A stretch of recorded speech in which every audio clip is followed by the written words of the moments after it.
ओम शांति। दुनिया को चलाने के लिए, संसार को आगे बढ़ाने के लिए जो रिश्ता सबसे महत्वपूर्ण है वो है पति पत्नी का रिश्ता। पति पत्नी का रिश्ता कैसा होना चाहिए? वैसे तो सब कहते हैं पति पत्नी का रिश्ता 7 जन्म का होता है, लेकिन ये रिश्ता कैसा होना चाहिए जिससे कि घर में हमेशा सुख शांति बनी रहे, घर में हमेशा खुशियाँ आए। तो ये रिश्ता कैसा होना चाहिए? पति व पत्नी शारीरिक बनावट से जैसी भी हो, कभी भी उन चीज़ों को लेकर किसी को भी, पति हो या पत्नी हो, दोनों को कभी भी मजाक नहीं बनाना चाहिए और कभी भी पति पत्नी एक दोनों का तिरस्कार नहीं करना चाहिए। पहले तो दोनों को जो हर समय दिखानी पड़ती है वो है समझदारी। और आज के समाज को देखते हुए हम दावे के साथ कह सकते हैं, जहाँ पर आजकल समझदारी होगी वहीं रिश्ता टिक सकेगी। नहीं तो आप सब देख भी रहे हैं, आज रिश्ते टूटने में बिल्कुल समय नहीं लगता है। आज तो डिवोर्स जैसे आम सी बात हो गई है। लोग रिश्ता को पता नहीं मजाक बना दिए हैं, क्या समझ बैठे हैं किसी को नहीं पता। तो आज के जीवन में जो हमेशा सबको दिखानी चाहिए और हमेशा गृहस्थी की गाड़ी को अच्छे चलाने के लिए जो चीज़ सबसे ज़रूरी है वो है समझदारी। समझदारी इसलिए भी ज़रूरी है कि आज का जीवन बहुत कम समय के लिए हो गया है। पता नहीं कौन किसी समय ये शरीर छोड़कर चला जाए, किसी समय किसी को कुछ बीमारी हो जाए, ये आजकल कोई नहीं बता सकता है। फिर उस समय हम सभी को लगता है कि अरे उनसे तो ये बात नहीं हो पाई, उनसे तो ये बात करना चाहिए था। इसीलिए वो पछतावा वाला जीवन आपके भी जीवन में ना आए, इसीलिए हमेशा अपने परिवार के साथ प्यार से रहिए। उनका प्यार हासिल करने की हमेशा कोशिश करें। जितना हो सके आप उनके ऊपर अपना प्यार लौटाइए, क्योंकि प्यार ही एक चीज़ है जो हर संबंध को बांध के रखता है।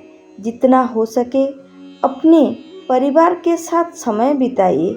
और पति पत्नी दोनों को समय बिताना एक दूसरे के साथ ये तो अत्यंत ज़रूरी भी है, क्योंकि कब किसी का साथ छूट जाए और कब कौन अकेला हो जाए ये आजकल कोई नहीं बता सकता है।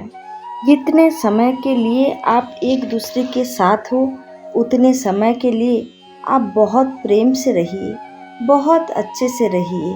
और छोटी छोटी बात को लेकर कभी भी मन मुटाव ना हो, कभी भी छोटे बात कर गांठ बांध के ना बैठिए, क्योंकि हम बात को जितना खींचते हैं वो उतनी बढ़ती जाती है। अगर हम सुलझाने की कोशिश करें तो कितनी भी बड़ी बात हो वो सुलझ ही जाती है। हमेशा मेरे मन का हो ये कभी भी आप ये आस नहीं रखना चाहिए। दूसरे के मन में भी क्या है इसको भी ज़रा सुनिए। और एक चीज़ का आजकल जो बहुत अभाव है वो है सहनशीलता। ना वो पत्नी के मन में है ना वो पति के मन में है। कोई किसी के प्रति सहनशील नहीं है। आप सभी जानते हैं, गृहस्थी चलाने के लिए हो या किसी भी रिश्ते में हो, सहनशीलता बहुत ज़रूरी है। जो सह गया वो ये संसार को चला सकता है। जो जितना सहनशील है वो गृहस्थी की गाड़ी को उतनी अच्छे से चला सकती है।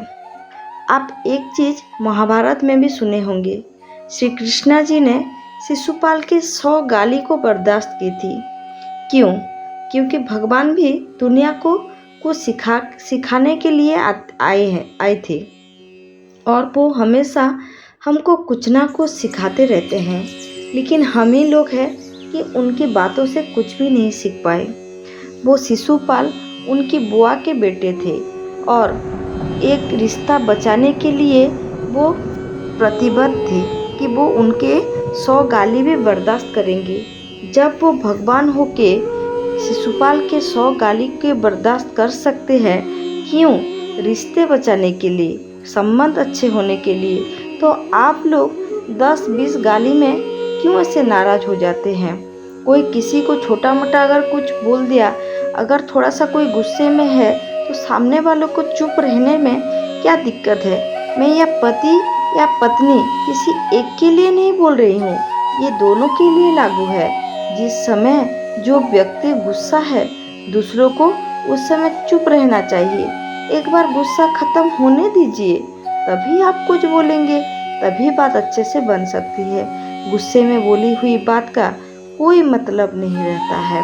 और छोटी छोटी बातों पर डिवोर्स तक बात पहुंच जाना, ये क्या समझदारी की बात है? और डिवोर्स भी कोई अनपढ़ गवाह नहीं कर रहे हैं, पढ़े लिखे अच्छे ज्ञानी लोग ये काम कर रहे हैं। आजकल तो रिश्तों का जैसे मजाक बन के रह गया है, शादी जैसे बच्चों का खेलने का काम हो गया है। आज सब शादी तो कर लेते हैं, और लेकिन शादी की परिभाषा को नहीं समझ पाते हैं। अगर शादी करने से पहले आपको अगर सुंदर जीवन बितानी हो, अच्छे से रहना हो, रिश्तों को मजबूत करना हो, तो पहले शादी के परिभाषा को समझिए। अपने बड़े लोगों से पहले पूछिए कि शादी कैसे निभाई जाती है, संबंध कैसे मीठा बनाते हैं, और ये दोनों के काम है। मैं कभी भी किसी बात को लड़की या लड़कों के संबंध में नहीं बोलती हूँ। हमेशा मैं समझती भी हूँ और ये बोलती भी हूँ कि ये दोनों के ऊपर लागू है, क्योंकि जब दो लोग एक होने की बात करते हैं तो कोई भी समस्या हो, किसी भी चीज़ हो, कितना भी बात हो, दोनों के ऊपर लागू होती है, किसी एक के ऊपर कभी नहीं। इसीलिए पहले आप अपने बड़े लोगों से पूछिए शादी की परिभाषा क्या है, घर चलाने के लिए, गृहस्थी की गाड़ी चलाने के लिए, संबंध मजबूत करने के लिए किस चीज़ का आवश्यकता है, ये पहले आप अच्छे से समझ लीजिए। एक समय की बात है, एक ऋषि मुनि अपनी पत्नी के साथ नदी के किनारे रहते थे।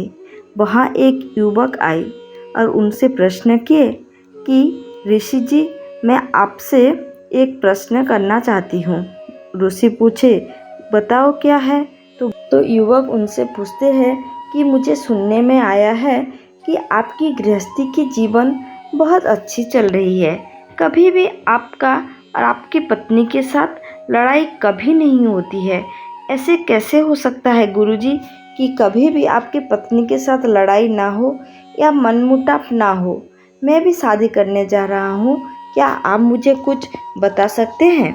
तो उस समय ऋषि जी उनसे बोले कि यहाँ पर आप बैठ जाइए, और अपनी पत्नी को बुलाते हैं और बोलते हैं कि हमारे लिए 2 गिलास दूध लेकर आइए और उसमें शक्कर मिलाकर लाइए।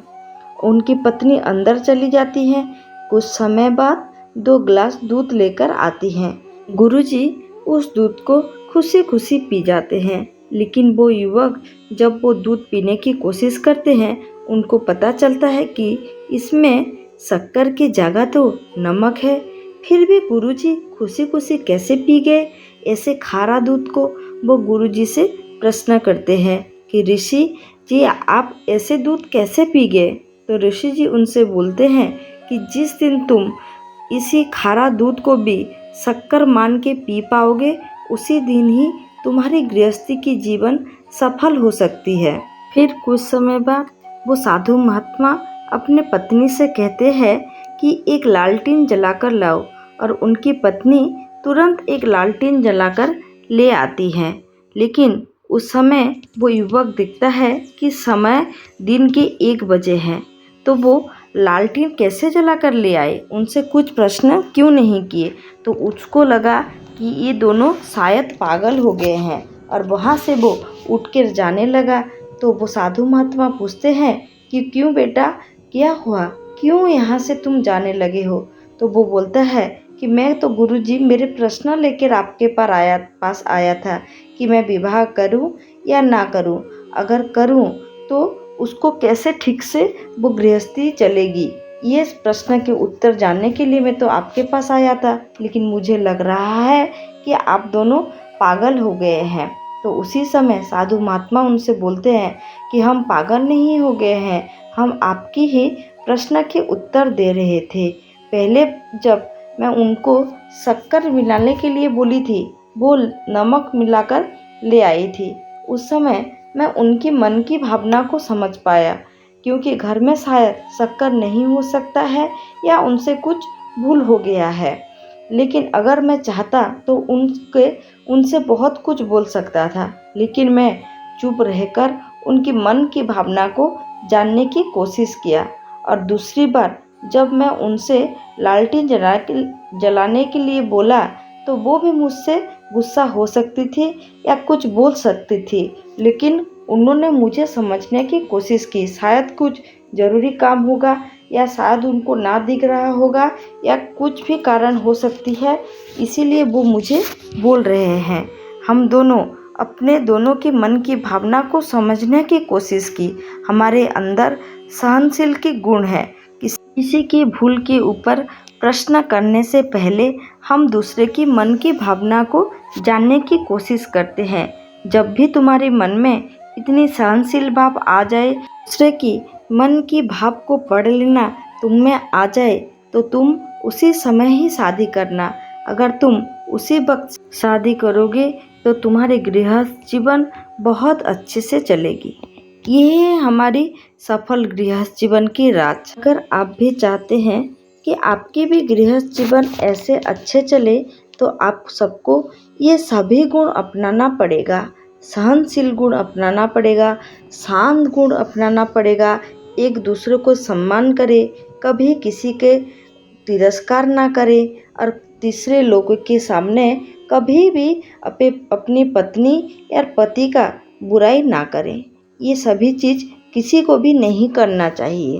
और हमारे प्यारे बाबा तो हमें हमेशा सिखाते हैं कि अपने मूल संस्कार को कभी भी नहीं भूलना चाहिए। आपका मूल संस्कार क्या है? आत्मा का मूल संस्कार है शांत स्वरूप, प्रेम स्वरूप। आप अपने मूल संस्कार को कभी नहीं छोड़िए, फिर आप देखिएगा अपना हर रिश्ता कैसे खिल उठता है, कैसे हंसी खुशी आपकी जिंदगी बीतती है। हमेशा आप अपने मूल संस्कार में रहे, बाबा के दिखाए हुए श्रीमत पर चले और आपके घर में हमेशा हंसी खुशी भरी रहे और पति पत्नी का रिश्ता फूल की तरह खिल उठे। इसी शुभकामना के साथ आज के वीडियो को समाप्त करते हैं। अगर आपको वीडियो पसंद आए तो लाइक करिए, अपने फैमिली और दोस्तों के साथ शेयर करिए और जो लोग चैनल में नए हैं चैनल को ज़रूर सब्सक्राइब करिए और अपना सुंदर सुंदर कमेंट हमारे कमेंट बॉक्स में दीजिए और मेरे शिव बाबा को याद करिए। ओम शांति।